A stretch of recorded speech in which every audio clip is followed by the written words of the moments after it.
할렐루야, 사랑하는 열린문교회 성도 여러분, 지난밤도 주님 주신 은혜와 평강 가운데 단잠 주무셨습니까?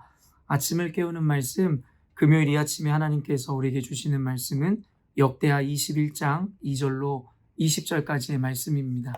오늘도 하나님께서 주시는 이 말씀을 통해서 오늘의 하루의 삶뿐만 아니라 인생 전체의 삶에 대한 기준을 새롭게 하시는 시간이 되었으면 좋겠습니다.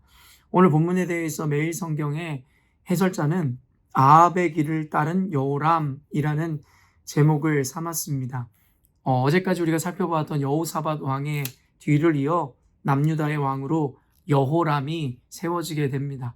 근데 제목을 통해서도 알겠지만 여호람은 그의 아버지인 여호사밧의 선한 뜻을 따라 왕의 자리를 지키는 것이 아니라 북이스라엘의 악한 왕으로 대변되어지는 아합의 길을 따르게 되더라는 것입니다. 그리고 오늘의 성경은 여호람이 그 아비를 따르지 않고 아합의 길을 따랐다라는 것을 우리들에게 보여주고 있는 것이죠. 어린 시절을 기억해 보면요, 없는 살림이었지만 저희 아버지께서도 우리들에게 꼭 사주었던 책이 있었습니다. 바로 위인전인데요. 여러분의 집에도 어린 시절 생각해 보면 늘 위인전 하나, 전집 정도는 가지고 있었을 것 같습니다. 그도 그럴 것이 어린 시절 친구들의 집에 찾아가 놀러 가도 위인전집 하나 정도는 가난하고 부자고를 막론하고 모두가 갖고 있었음을 보았거든요. 저희 집도 마찬가지였습니다. 늘 이야기하듯이 전 어린 시절에 그렇게 넉넉한 가정 형편에서 살지 못하였지만 저희 부모님도 저희에게 위인전 전집을 사주셨습니다. 그 당시에 그 부모님들이 위인 전집을 꼭 그 자녀들에게 사주었던 이유가 무엇이었을까요? 너무나 당연하게 부모 마음에 그 자녀들이 그 위인전을 읽으며 위인들이 걸어간 길을 따라가기를 바라는 마음으로 자녀들에게 아마도 위인 전집을 사주셨을 것입니다.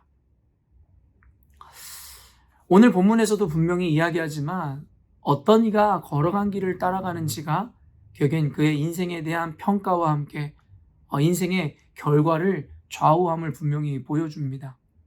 성경에서는 선인과 악인의 대조를 통해서 우리에게 주는 메시지는 단순합니다. 의인이 걸어간 길을 따라갈 것이되 악인들의 길에서는 멀리 하라는 것이겠죠. 그래서 의인과 악인에 대한 구별과 함께 그들이 각자 행했던 일들이 무엇인지도 자세하게 기록해 놓는 것이겠죠.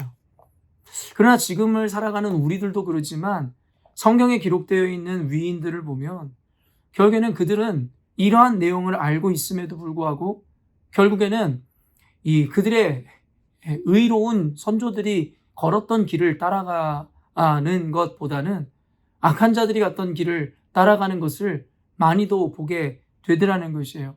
이스라엘 분열 왕국이 시작되어지고 북이스라엘부터 시작하여 남유다에 이르기까지 대부분의 왕들이 결국에는 선조들의 선한 뜻을 따라가지 못하고 악한 길을 따라가는 것을 우리가 보므로 결국엔 참 안타까운 것을 우리가 함께 경험하게 됩니다. 그러나 그들의 그 악한 상황과 악한 선택을 보므로 우리에게도 하나님께서는 교훈하시지만 결국엔 그 악한 왕들이 행하였듯이 결국엔 오늘날에 우리는 더 많은 표본들을 보면서도 결국엔 우리도 선한 길을 따르지 못하고 악한 길을 걸어가게 되더라는 것이죠. 이는 너무나 당연하게도 우리 안에 있는 죄성과 악한 본성이 선한 것을 쫓기보단 악한 것을 쫓는 것을 더 기뻐하게 하므로 결국엔 우리는 하루하루 매일과 같이 자기를 부인하고 하나님 말씀 앞에 엎드리지 않으면 우리는 악한 길을 필연적으로 쫓을 수밖에 없는 존재라는 것을 우리에게 분명히 알려주는 것일 것입니다. 4절 보면 여호람이 그의 아버지의 왕국을 다스리게 되어 세력을 얻은 후에 그의 모든 아우들과 이스라엘 방백들 중 몇 사람을 칼로 죽였더라. 그 위에 보면 여호사밧은 하나님 앞에 선한 왕으로서 하나님의 복을 얻어 그에게 많은 보물들과 그리고 견고한 성읍들을 남겨주셨고 여호사밧은 그의 자녀에게 자신이 가졌던 그 부와 명예와 힘을 그대로 물려주더라는 것이에요. 여호람은 장자였기에 왕위를 이어받았고, 그리고 여호사밧이 이루었던 그 모든 것들을 그대로 얻게 되었다라는 것이에요. 그래, 여기서도 우리가 보듯이 결국은 어때요? 그 부모가 힘써 일궈놓은 것을 그 자녀 때에 그대로 그것을 이어가지 못하고 결국에는 그 모든 것을 잃어버리는 것을 우리가 쉽게 보았듯이, 결국엔 하나님께서 주셨던 그 복과 그 명성과 그 견고한 성읍들은 여호람이라는 그 아들로 인해서 주신 것이 아니라 그 아비에게 주신 축복이었기에, 결국에 여호람은 그 축복을 그대로 받아 누리지 못하고 그 축복을 도리어 모두 잃어버리는 것을 보게 되는 것입니다. 여호람은 그 아버지의 공을 통해서 결국에는 강대한 왕국을 다스리게 되었지만, 결국엔 그가 얻은 세력을 통해서 그가 하는 일이 무엇입니까? 바로 그의 모든 아우들을 죽이더라는 것이에요. 여러분, 이유가 무엇이었겠어요? 너무나 당연하게도 그가 갖고 있는 그 부와 명예와 권력을 독식하기 위함이었죠. 실제로 성경에서는 그 아우들이 그것들에 대해서 욕심을 내는지 어떤지조차도 나타내지 않지만, 결국에는 악한 이들의 마음이 이것입니다. 결국에는 악한 마음을 품어 스스로가 악하기 때문에 남들의 의도마저도 악하게 인식함으로 결국에는 굳이 하지도 않아도 되는 죄악들을 스스로가 범하고 선택하게 되더라는 것입니다. 여호람의 아우들은 그의 왕위를 찬탈하기 위한 어떤 계획을 세우거나 어떤 모양도 보여주지 않았음에도 여호람은 결국엔 욕심에 눈이 멀어 혹시나 일어날 수 있는 일을 방지하고자 결국에는 그 아우들을 죽이고 결국엔 그 방백들 가운데 몇 사람을 칼로 죽였노라고 성경에서 기록하고 있더라는 것이에요. 그러면서 6절에 이렇게 지적합니다. 그가 이스라엘 왕들의 길로 행하여 아합의 집과 같이 하였으니 이는 아합의 딸이 그의 아내가 되었음이라. 그가 여호와 보시기에 악을 행하였으나. 결국에는 남유다의 왕이었지만 그의 아버지였으며, 그리고 또한 그의 할아버지였던 아사와 그의 아버지 여호사밧이 하나님 앞에 걸었던 그 길을 따라 걷는 것이 아니라, 하나님께서 여호사밧의 일을 통해서 분명히 말씀하셨듯이 하나님이 기뻐하지 않았던 북이스라엘의 아하 왕의 그 길을 걸어갔노라고 성경에서 이야기하더라는 것이에요. 그리고 그 이유에 대해서 또 구체적으로 이야기하는데, 아합의 딸이 그의 아내가 되었기 때문이라고 이야기합니다. 여러분, 어떻습니까? 성경에서는 지속적으로 악한 자와 교제하는 것, 악한 자와 연합을 이루는 것이 어떠한 결과를 낳는지에 대해서 지속적으로 이야기하더라는 것이에요. 그러면서도 이것과 대조되게 또 한 번 그의 잘못된 길에 대해서 이렇게 지적하는데, 12절에 선지자 엘리야가 와서 여호람에게 글을 보내어 그에게 하나님의 말씀을 전합니다. 선지자 엘리야가 여호람에게 글을 보내어 이르되 왕의 조상 다윗의 하나님 여호와께서 이같이 말씀하시기를 내가 내 아비 여호사밧의 길과 유다 왕 아사의 길로 행하지 아니하고. 결국에는 남유다 왕이었지만 그의 아버지와 할아버지의 선한 길을 걷는 것이 아니라 하나님이 금하였던 이스라엘의 왕의 길을 걸음으로 말미암아 비참한 이 마지막을 결국에는 예고하게 되더라는 것입니다. 사랑하는 열린문교회 성도 여러분, 여러분들에게는 늘 이와 같은 두 가지의 길이 제시되는 것 같습니다. 하나님의 길을 걷는 이들의 길이며, 또 한 가지는 하나님의 길이 아닌 반대 방향으로 걷는 악한 길인 것이겠죠. 신앙이라는 것은 늘 선택의 기로를 우리에게 허락하며 우리에게 그 선택의 중요성을 강조합니다. 그러면서 여러분들은 어떤 길을 가시겠냐라고 성경은 지속적으로 우리에게 묻고 이야기하는 것입니다. 특별히 예수님이 이 땅에 오심으로 말미암아 우리가 따라가야 하는 유일한 길, 진리가 무엇인지를 분명히 밝혀주셨습니다. 단순히 선조들이 행하였던 선한 길을 넘어 이제는 완전한 모델로서 예수 그리스도를 보내주셨지요. 그 이유가 무엇이에요? 인간의 악함이 돌이키지를 못하더라는 것이에요. 그들의 선조와 조상들을 통하여 하나님이 기뻐하시는 길과 그렇지 않은 길을 제시해 주었지만 인간의 악함은 그러한 조상들의 길을 선택하지 못하더라는 거예요. 그래서 예수 그리스도를 보내심으로 말미암아 너무나도 분명하고 명확한 진리의 길을 우리에게 제시하심으로 우리에게 이제는 그 길을 따라 걸으라고 말씀하셨습니다. 그러나 안타깝게도 예수 그리스도께서 이 땅에 오시고 우리를 위해 죽으심으로 우리에게 생명을 주시고 이제는 제자가 되어 그의 길을 따르라 분명하게 말씀하셨지만 여전히도 여호람과 같이 예수께서 가신 길이 아닌 또한 믿음의 선조들이 간 길을 따라가는 것이 아닌 악한 길로 가는 이들이 이 시대에도 너무나 넘치게 있더라는 것입니다. 엘리야를 통해서 하나님의 심판을 예고했습니다. 오늘 본문 12절에서 15절까지의 내용이 그렇습니다. 그러나 늘 이야기하지만 선지자들을 통해서 이러한 심판을 예고하고 그들에게 하나님의 말씀을 전해주는 이유가 무엇이었습니까? 바로 악한 길에서 돌이켜 의로운 길을 선택함으로 돌이켜 회개하라는 것을 의미하는 것입니다. 선지자들을 통해서 죄악을 이야기하고 오늘날의 목회자들을 통해서 그리스도인들의 어리석음에 대해서 이야기하는 이유는 그들을 모욕하기 위함도 아니고 그들을 저주하기 위함이 아니라 도리어 그들로 하여금 깨달아 하나님의 선한 길을 걸어가게 하고자 하는 하나님의 계획임을 우리가 보아야 합니다. 그러나 아하방이 그러하였듯이 아하방의 길을 걷는 이들은 자신들의 귀에 좋은 말을 하는 400명의 거짓 선지자들의 이야기를 원하지 하나님의 옳은 메시지를 전하는 미가엘과 같은 선지자를 원하지 않더라는 것이에요. 그러므로 스스로가 걷는 악한 길에 대해 정당성을 찾게 되고 하나님이 원하는 길이 아닌 자신들이 원하는 길로 가는 것을 당연하게 여기기 시작하더라는 것이에요. 엘리야를 통해 하나님께서 여호람에게 말씀하셨지만 여호람은 그가 걷는 악한 길에서 돌이켜 회개하지를 않더라는 것입니다. 그리고 너무나도 필연적이게 그의 삶 가운데 무슨 일이 일어나죠? 18절에 이 모든 일 후에 여호와께서 여호람을 치사 능히 고치지 못할 병이 그 창자에 들게 하셨으므로 여러 날 후 2년 만에 그의 창자가 그 병으로 말미암아 빠져나오매 그가 그 심한 병으로 죽으니 백성이 그들의 조상들에게 분향하던 것 같이 그에게 분향하지 아니하였으며 여호람이 32세에 즉위하고 예루살렘에서 8년 동안 다스리다가 아끼는 자 없이 세상을 떠났으며 무리가 그를 다윗성에 장사하였으나 열왕의 묘실에는 두지 아니하였더라.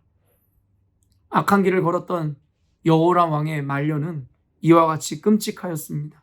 창자에 병이 들게 하고 그 창자가 빠져 나오게 함으로 말미암아 고통스러운 죽음을 맞이하게 하였으며 여러분 그 조상들에게 하였던 것 같이 백성들이 그에게 분향하지 아니었다라는 거예요. 불명예와 함께 격에는 비참한 말년을 맞이합니다. 또한 다윗성에 장사는 하였으나 왕들의 묘실에 두지 아니하였다라는 것이에요. 그는 죽어서도 불명예를 남겨 고통을 당하게 되더라는 것입니다. 여러분 하나님의 길을 걷는 자와 악한 자의 길을 걷는 자들의 말로가 이와 같이 끔찍하며 비참할 것에 대해서 경고하십니다. 여러분 아까도 이야기했지만 이와 같은 말씀을 미리 우리에게 하시는 말씀이 무엇입니까? 격의 인간이라는 존재는 근시안적이어서 눈앞에 펼쳐진 이익에만 눈이 멀어 앞으로 장차 자신에게 닥칠 일들에 대해서는 생각지도 않기에 성경을 통하여 미리 보여줌으로 회개하고 악한 자의 길에서 떠나기를 원하고 촉구하더라는 것이에요. 그러나 눈이 어두워 보지 못하는 자들은 이와 같은 이야기들을 마련해 주시고 선지자와 목회자들을 통해서 이와 같이 말씀하시지만 결국에는 듣지 않고 끝까지 그들의 길을 고집하여 결국에는 끔찍한 말로를 맞이하게 되더라는 것입니다. 사랑하는 성도 여러분, 지금도 늦지 않았습니다. 오늘의 이 말씀을 통해서 깨달아 아시기를 원합니다. 여러분의 부모들이 여러분들이 위인들의 길을 걷게 하기 위해서 위인 전집을 사주셨듯이 하나님께서 여러분이 옳은 믿음의 선진들의 길을 바로 걷게 하기 위해서 성경을 우리에게 주셨듯이 또한 더 나아가 분별력이 없는 자들에게 너무나도 뚜렷한 진리의 길을 보여주시고 제시하시기 위하여 예수 그리스도를 죽이시기까지 우리를 사랑하여 주심으로 우리들에게 그 길을 제시하셨듯이 오늘도 하나님께서는 저와 여러분이 가는 그 악한 길 가운데서 돌이켜 선한 길을 갖게 하기 위하여 하나님의 말씀을, 또한 목회자를 통한 메시지를 분명하고 명확하게 전하여 주시는 것이겠죠. 사랑하는 성도 여러분, 그럼에도 불구하고 여호와람과 같이 끝까지 하나님의 말씀을 대적함으로 악한 자의 길을 걷지 않으시기를 바랍니다. 성경에서는 늘 흙과 백과 같이 하나님의 길을 걷는 자들에게 궁극적인 축복과 악한 길을 걷는 자들의 길에 대한 분명한 심판에 대해서 이야기하고 있으며, 이것이 바로 성경의 세계관이며 이것이 바로 성경에서 궁극적으로 우리에게 가르치시는 핵심 메시지인 것입니다. 오늘도 이 아침에 여러분 엄중하고 단호한 이 메시지를 통해서 여러분은 무엇을 깨닫습니까? 이 메시지가 오히려 여러분의 마음을 악하게 만들므로 더욱더 악한 길을 사모하게 만들고 있습니까? 아니면은 이 말씀을 통하여 여러분이 혹이나 잘못 걷고 있는 길 가운데 돌이켜 선한 것을 붙잡을 수 있는 길라잡이의 역할을 하고 있습니까? 그 역시도 인간이 할 수 없고 제가 할 수 없는 일이기에 저는 오늘도 겸손히 이 말씀을 듣는 여러분의 삶을 하나님께 올려드려 봅니다.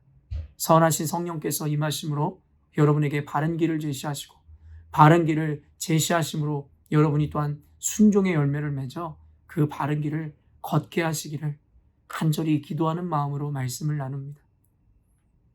늘 있는 기회 같지만, 누구에게나 주어지는 기회 같지만 여러분, 그것이 언제까지나 이어질 거라고 생각하지 마십시오. 하나님이 주시는 그 기회, 돌이키지 않는 자들에게 그 문이 닫혔을 때에는 두 번의 기회가 다시 주어지지 않는다고 성경은 이야기합니다. 그래서 구원이라는 것은, 신앙이라는 것은 내일을 준비하는 것이 아니라 바로 이 순간 오늘을 살아내야 하는 것입니다. 말씀을 통해서 이와 같은 하나님 말씀의 엄중하고 단호한 메시지가, 또한 분명하고 온전한 메시지가 들려짐으로 여러분 가운데 선한 열매를 맺는 하루가 되었으면 좋겠습니다. 기도하도록 하겠습니다. 하나님 아버지, 오늘 여호사밧의 뒤를 이어 왕이 된 여호람의 이야기를 통하여 그의 선조가 걸었던 길을 걷지 않고 악한 이스라엘의 아하 왕이 걸었던 길을 걷는 그의 모습을 보며 지금 내가 걷는 길이 선하고 온전한 길인지를 다시 한번 되짚어 보게 됩니다. 이 말씀을 듣는 모든 그리스도인들도 스스로가 걷고 있는 그 길이 하나님이 기뻐하시고 하나님이 요청하신 길인지, 아니면 도리어 하나님이 원하시는 길이 아닌 그 반대의 방향을 향하여 걷고 있는 것인지에 대하여 분명히 인식하고 깨달을 수 있는 은혜가 임하게 하여 주시옵소서. 깨닫는 것 역시도 주님이 허락하시지 않으면 우리에게 열릴 수 없는 영역임을 알기에 오늘도 겸손히 각자의 지혜와 지식을 의지하는 것이 아니라 성령의 조명하심을 바라봄으로 간구합니다. 지금이라도 악한 길을 걷고 있는 이들에게 하나님의 말씀이 들려지는 은혜가 있게 하심으로 이 말씀을 경고 삼아 선한 길로 돌이켜 회개케 하여 주시옵소서. 오늘 이 말씀을 통해 주시는 이 경고와 하나님의 기회가 언제까지 이어지리라는 보장이 없기에 그들로 하여금 오늘도 두렵고 떨림으로 말씀을 대하게 하심으로 말씀 앞에 순전히 반응할 수 있도록 주님 축복하여 주시옵소서. 한 명이라도 더 선한 길로 예수께서 가신 길을 따라가는 그 온전한 길을 사모함으로 하나님이 주시는 형통함과 은혜를 받아 누리는 우리 열린문교회 모든 성도들 되게 하여 주시옵소서. 감사드리며 예수님의 이름으로 기도합니다. 아멘. 사랑하는 열린문교회 성도 여러분, 오늘도 하나님이 주시는 기회의 하루가 우리에게 주어졌습니다. 이전 것은 지나갔으니 보라 새 것이 되었도다. 늘 우리에게 새로움을 요청하시고 선한 것을 붙잡았을 때 이전의 죄값을 묻지 않으시는 주님 앞에 오늘이라도 회개하시고 돌이켜 하나님이 주시는 새 기회와 은혜를 붙잡아 누리시는 오늘 하루가 되었으면 좋겠습니다. 내일은 토요 새벽 예배가 있는 날입니다. 오셔서 간절히 교회를 위해서, 여러분의 삶을 위해서 기도하시고 아침을 깨우는 말씀은 월요일 아침에 또 만나 뵙도록 하겠습니다.